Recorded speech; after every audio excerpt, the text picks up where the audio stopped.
Hi, I'm Keenan and I'm here to tell you caffeine and its effect on the body. You guys look pretty tired. I'm sure y'all could go for a little coffee. So thank you guys for coming.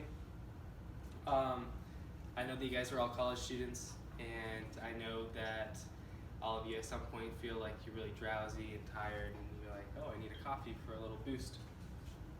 So just give me a raise of hands, how many people in here drink some sort of coffee or some sort of caffeinated beverage?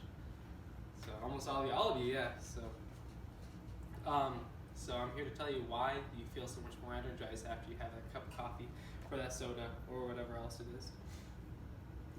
So coffee also has a really big impact on your body, and it hits all the major body systems. And through this research that I've done, I found it pretty eye-opening.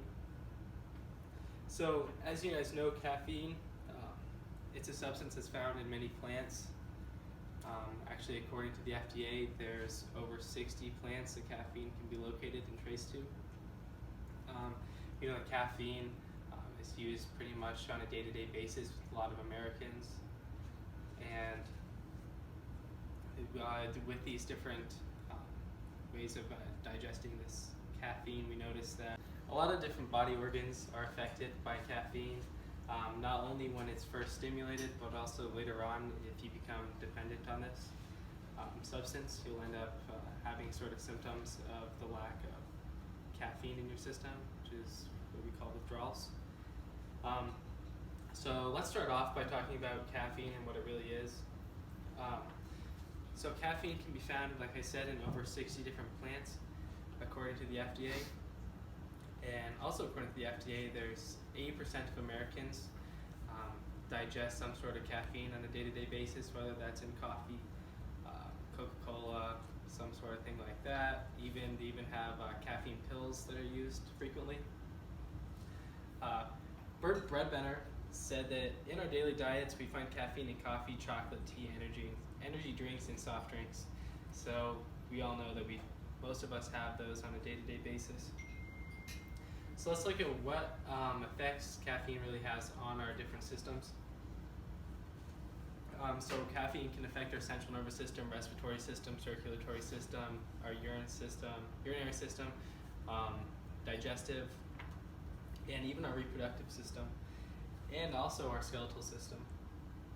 So mostly we notice that the immediate effects of caffeine directly hits our central nervous system, and this causes the sort of alertness that everybody suddenly feels when like an hour after they have a coffee or some other caffeinated beverage. And then we also feel a bit jittery or excited, and this is because of the caffeine directly affecting the central nervous system. So speaking in the digestive system, coffee, and most caffeine kind of is a more acidic based substance, and this causes different, it can lead to different problems such as like heartburn or other sort of acidic properties within the stomach. So back to the urinary system. The urinary system is of course in control of your urine output. So caffeine is somewhat of a mild diuretic, and it causes a little bit. There's a popular belief that coffee makes you pee a lot, and this again will lead to dehydration. But in reality, there's not that much of a diuretic, and coffee can still be included in people's drinking or how much they drink a day. So in the circulatory system, which is our heart, a lot of times caffeine stimulates higher heart rate, which then leads to more blood being pumped throughout the body. So Jack Henningfield stated that caffeine affects our skeletal system by altering the amount of calcium distributed to bones, increasing the risk of osteoporosis, which is kind of interesting. So caffeine can affect the skeletal system as well by inhibiting the amount of calcium that's produced and secreted into the bones.